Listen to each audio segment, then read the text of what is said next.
Royal Lodge, a residence defined not by opulence, but by history. Nestled in Windsor Great Park, it's more than a home. It is a symbol, a dwelling of status, a quiet claim to the privileges of royal life. And now, the epicenter of an unfolding, uncomfortable conversation inside the House of Windsor. Before we dive in, there's something I need to share with you. Over the past few days, thousands have watched these stories unfold, but most haven't subscribed. If you're one of them, I invite you now to join us. Subscribe to Crownverse so you never miss the next chapter in this unfolding royal history. The story begins not with the king, but with his son, Prince William, the Prince of Wales, heir to the throne, a man increasingly seen not just as the future of the monarchy, but its present enforcer. He is stepping into a role that reaches far beyond ribbon-cutting and public appearances. And this role, silent, strategic, has placed him at the center of a delicate, perhaps even ruthless, familial reckoning. It concerns his uncle, Prince Andrew. And more quietly, it concerns his cousins, Princess Beatrice and Princess Eugenie. The details are contested. Some say William has urged his cousins to speak to their father. Others say the conversation never happened. But what matters is not merely the event, but the weight of the suggestion, the atmosphere of pressure, the whispered threat that titles, the very names by which Beatrice and Eugenie move through the world, could be subject to re-examination. The monarchy, of course, is built on the architecture of titles: Duke, Duchess, Prince, Princess, each one a key to certain doors, to ceremonial privileges, to moments in the spotlight. But these keys can be changed. They can be revoked. Not easily, not quietly, but symbolically. And sometimes that symbolism is more potent than law. Within this family, a question emerges. Who decides who belongs? Royal Lodge has been home to Prince Andrew since 2003. He moved in with the grace of a senior royal, bolstered by patronages, engagements, military honors. But time has eroded that standing. The Duke of York's public fall from grace has been slow, steady, and painful to witness. And now, as the dust of scandal continues to settle, if indeed it ever can, the question of his residence remains. It is not a question of legality. It is a question of optics, of image, of legacy. And here enters Prince William, the man who will inherit not only the crown, but the institution that holds it. He is seen as modern, prepared, and increasingly decisive. And according to some, he is the one now behind the push to end his uncle's long tenure at Royal Lodge. But how do you remove a man who will not go? You appeal to what he holds dear. Not the house, not the past, but the future. You speak to his daughters. Princess Beatrice and Princess Eugenie were born into the heart of royalty, granddaughters of the Queen, nieces of the future king. And yet, for most of their adult lives, they have navigated a strange space. Neither working royals nor private citizens. They walk the royal tightrope with cautious grace, attending weddings, trooping the color, and the occasional state banquet, while also holding jobs, raising families, and building lives beyond palace walls. but their identities remain linked to the system that named them. They are princesses. Their titles are not ornamental, they are intrinsic. And to suggest those titles might be re-examined, even quietly, even without confirmation, is to suggest something far more personal. It is to say, your place is not guaranteed. That's the quiet power behind the rumored message, the supposed warning. Whether or not William spoke these words, the implication lingers in the air around Royal Lodge like autumn fog. Get your father to move, or the questions will come to you. We must acknowledge what is confirmed and what is not. There is no record of an official meeting between William and his cousins. There is no evidence that titles are formally under review.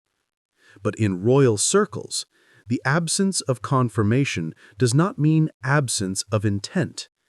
This family does not often speak in statements.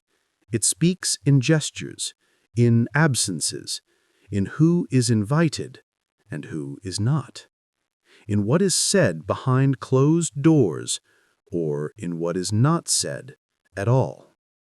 And so Beatrice and Eugenie now occupy a curious position, publicly unchanged, privately uncertain.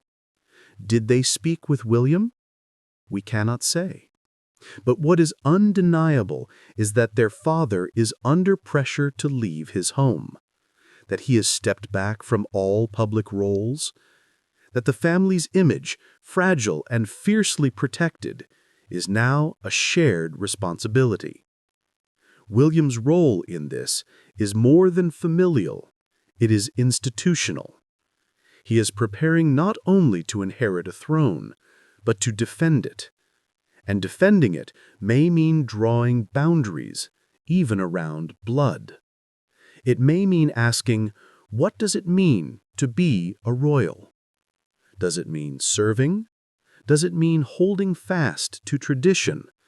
Or does it mean adjusting, reacting, evolving? For William, perhaps it means all three. And perhaps in his vision of the future, there is no room for ambiguity, no space for shadows, no tolerance for unresolved scandal quietly occupying Windsor estate. And so even without formal words, a message emerges. This is what is expected. This is what must be done.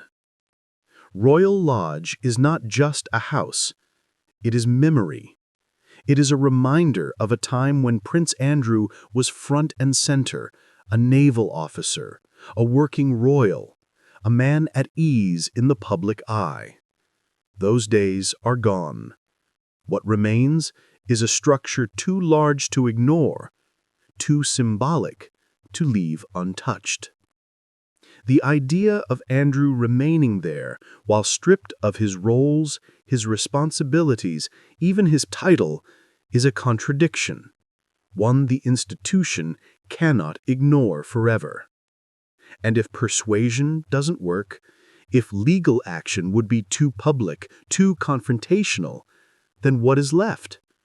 Family pressure, the weight of legacy, the quiet suggestion that others may suffer the consequences.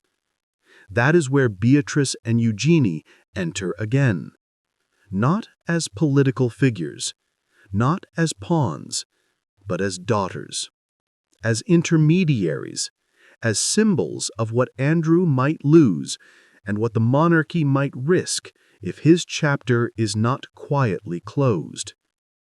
For the princesses, this may feel like betrayal or burden. They have stood by their father, publicly and privately. They have walked beside him when few others would. Their loyalty is not performative. It is deep, familial, unyielding. And yet they are also loyal to the crown, to their grandmother's memory, to the legacy of service they were born into. How do they reconcile those loyalties now? What happens when protecting their father may jeopardize their own future? What happens when silence is no longer enough? These are not abstract questions.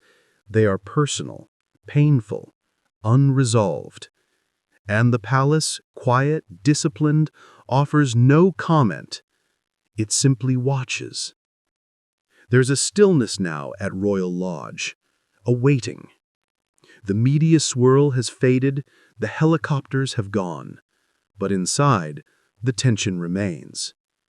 Beatrice and Eugenie continue their lives, one with a young daughter, the other with a newborn. They smile at charity galas, attend family weddings, offer glimpses into their lives through carefully chosen photographs. But the story continues in the background.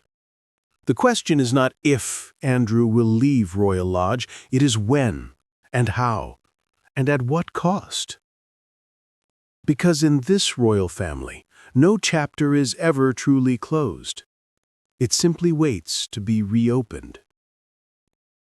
And as Prince William takes step after step into the role of monarch in waiting, we will see more of this, more of the quiet pruning, the careful shaping, the unspoken expectations. He is not just preparing to wear the crown, he is preparing to guard it. And for Beatrice and Eugenie, the cost of that preparation may one day arrive at their door.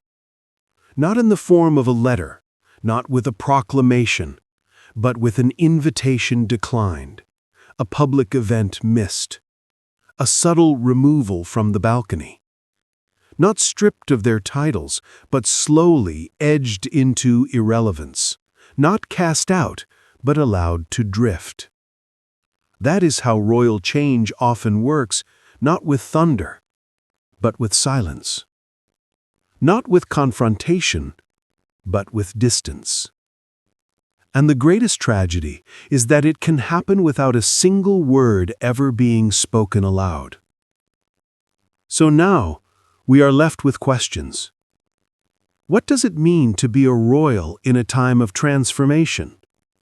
Where is the line between family and institution? And how long can a door stay open before it quietly shuts, never to be unlocked again? Royal Lodge stands for now, but so do the eyes of the public, watching, waiting. The story is not over, not for Andrew, not for William, and certainly not for the princesses caught between them. Will the future be one of reconciliation or retreat, of legacy or loss?